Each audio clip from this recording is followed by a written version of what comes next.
The world has got 8 billion people in it. It's going to go to 10 billion people. Those people need good science. They need medicine to live. They need software to organize their lives. So our task is, of all the science that's happening, how do we find the really good stuff? How do grad students find their next best idea to follow? How do funding bodies find the right thing to fund? What do we put into textbooks? How do we teach?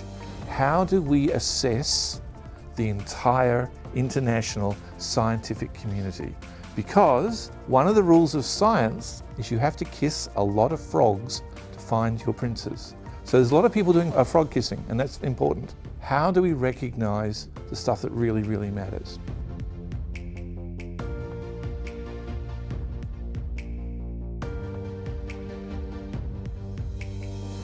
If you look at the history of the scientific journal, it was never about assessing the quality of the work. It was about putting the author of an idea stamped onto that idea to say, that is my idea. Now come forward to the modern world. If we look at the ways we currently assess science, it's so much on citation counts. How many times people cite your paper in their papers? If we lean in and look at all the methods we have for finding those citation counts, we find a lot of large organizations collecting this information. Google Scholar, CiteSeer, ACM Portal, and they all do an 80% good job on counting citations. However, if you ever find an error in your particular entry in those places, there's literally nowhere to go to correct it. I've got a paper which by certain citation counts should be scored very, very high. For 4 years in Google Scholar, that paper's title was maybe, yes, and if you clicked on it, you went to someone else's paper. And there are studies showing how putting dashes into your title damages your citation counts.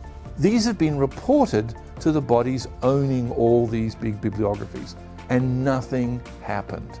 So let's talk about the kind of things we want to know about information. What do I take from someone else's ideas? I take their motivation. I take their statistical methods, I take their algorithms, I take their code if they put it up online. I take so much from other people, and yet all we ever do is count the citation. All this effort that we're doing, all these things that we think are really important to analyzing science just aren't captured. What can we do about it? Now, one of the most wonderful things about software engineering is we know how to organize. We created an international crowd-sourced reuse graph generation facility.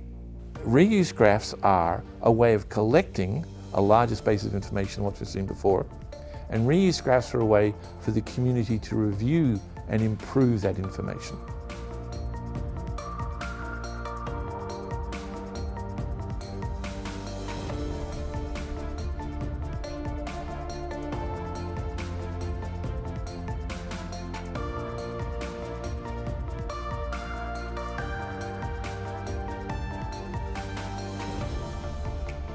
It's not expensive to build the reuse graph. Grad students around the world are reviewing the literature, other people's work all the time. It's a few hours work by a few dozen grad students for a year. So we've created a website, thedepartmentofreuse.org, and we have the tool there. So anyone can go there and enter in stuff. But right now, we don't think there's enough information there. The first next step is the data division. This turns out to be the easiest thing to do. In the paper, we contacted lots of software engineering groups from around the world, and they enthusiastically agreed to help. The next thing is, once we've got the data, we need lots and lots of natural language processing. Then we have the finance division. And finally, when all that's working, we have a research division.